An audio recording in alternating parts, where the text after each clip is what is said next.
Habt ihr gewusst, dass Nati und ich zwar aus Österreich sind, aber trotzdem nicht gut Österreichisch sprechen? Wie kann das sein? Das erklären wir euch heute. Grüß euch, wir sind Nati und Verena aus Salzburg. Bei uns dreht sich alles um das Deutsch und das Leben in Österreich. Wir begleiten euch auf eurem Weg vom ersten Kontakt mit dem Dialekt bis hin zum Moment, wo Gespräche verstehen kein Problem mehr ist. Dieses Wörterbuch fasst es schon sehr gut zusammen. Österreichisch ist Deutsch und doch nicht Deutsch, weil es eben österreichisch ist. Aber ein wichtiger Punkt fehlt uns in dieser Erklärung noch, nämlich, dass es gar kein Österreichisch gibt, sondern viele verschiedene Dialekte in Österreich, die sich zum Teil richtig stark unterscheiden. Und genau deshalb kennen auch Nati und ich viele Begriffe nicht, weil sie in unserer Region, wir kommen aus Salzburg, nicht typisch sind. Aber das ändern wir eben heute. Oder zumindest starten wir damit. Ich habe nämlich 6 Begriffe aus diesem Wörterbuch für Nati vorbereitet, die wir aus Salzburg nicht kennen. Zur Hilfe gibt es immer 3 Auswahlmöglichkeiten. Denkt ihr, dass Nati alle Begriffe erraten kann? Ihr könnt natürlich auch mitraten. Los geht's. Nati, was ist antippelt sein? Betrunken sein, wütend sein oder verletzt sein? Antippelt sein, betrunken, wütend oder verletzt. Also antippelt sein kenne ich jetzt nicht, würde ich auch nicht hernehmen. Irgendwie würde ich es jetzt mit betrunken sein verbinden, also so leichten Schwips haben, also irgendwie so dieses Tipsy sein. Das wäre, glaube ich, meine Vermutung, dass es leicht betrunken sein bedeutet. Laut dem Wörterbuch ist antippelt sein betrunken sein.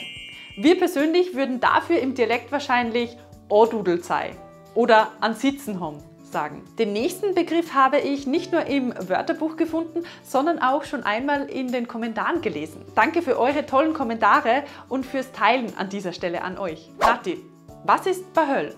Ein Gerücht, Lärm oder ein Braten? So, das weiß ich jetzt tatsächlich, weil, also das Wort hätte ich nicht kennt. Ich glaube, das ist Ostösterreich-Wiener Gegend, aber das haben wir tatsächlich vor 1-2 Wochen beim Wandern besprochen, dass Bahö der Lärm ist. Wenn ich mich jetzt nicht ganz täusche, ist das der Lärm, habe ich aber vorher auch nicht gewusst. Bahöl ist laut dem Wörterbuch tatsächlich Krawall, Geschrei oder Lärm. Begriff 3. Nati, was ist Pampfen? Schnell gehen, schnell reden oder schnell essen? Boah, Pampfen habe ich noch nie gehört. Meine erste Verbindung wäre jetzt mit Mampfen, Essen. Könnte aber auch irgendwas mit Stampfen, schnell gehen. Reden würde ich jetzt nicht verwenden. Ich weiß wirklich nicht, ich würde jetzt einfach rein zufällig Essen, schnell Essen verwenden. Das Wörterbuch erklärt es als hastig essen. Wir könnten dazu auch Mampfen sagen. Du hast es dir also sehr gut hergeleitet. Und im Online-Wörterbuch habe ich das Verb leicht abgeändert als reflexive Version gefunden, nämlich sich anpampfen. Also er pampft sich an, was er isst zu viel bedeutet. Wir könnten aber auch ein Adjektiv daraus machen und sagen, ich bin anpampft. Das heißt, dass wir zu viel gegessen haben oder in einem ganz anderen Kontext könnte es auch bedeuten, dass wir zu viel Kleidung tragen und deshalb anpampft sind. Das nächste Wort ist etwas zum Essen. Was ist Zibem oder Zivem? Eine Himbeere, eine Zirbe oder eine Rosine? Noch nie gehört. Mein erster Gedanke ist jetzt, es gibt ja die Vogelbeere, die man teilweise wie Vogelbeer ausspricht, oder Vogelbeer, glaube ich. Deswegen könnte es in die Richtung Himbeere gehen. Das Zi von Zibem könnte eher Zirbe sein. Ich würde jetzt mal Himbeere nehmen, bin mir aber wirklich nicht sicher, kenne ich nicht das Wort. Das ist tatsächlich eine Rosine. Und jemand, der sich die Rosinen rauspickt, also jemand, der sich das Beste aus einer Situation herausnimmt, wäre im Dialekt dann ein Zibebenpicker. Und übrigens, bitte lasst uns jetzt wissen, wenn wir das Wort falsch ausgesprochen haben und wie ihr es richtig aussprechen würdet. Schauen wir zum nächsten Wort. Nati, bist du manchmal tramhabert? Bist du manchmal verschlafen, fröhlich oder ungeschickt? Tramhabert, das ist eins von den Wörtern, also ich verwende es jetzt nicht, kommt mir aber schon bekannt vor. Also das ist jetzt nicht ein Wort, wo ich sage, das habe ich noch nie gehört. das ist, glaube ich, dieses schläfrig nur sein, nur nicht ganz wach sein. Also Traum, dass man noch ein bisschen im Traum ist und nur ein bisschen schlaft. Wenn man sagt, wow, du bist nur, oder sie passt gar nicht gescheit auf oder sie hört man nicht zu, sie ist nur traumhabert, sagt man, glaube ich, oft, wenn man gerade aufgewacht ist, also man hat geschlafen, wacht auf und ist noch nicht ganz da. Genau, also schläfrig. Laut dem Wörterbuch bedeutet traumhabert sein verschlafen oder geistesabwesend sein. Ich habe aber auch die Bedeutung unkonzentriert gefunden.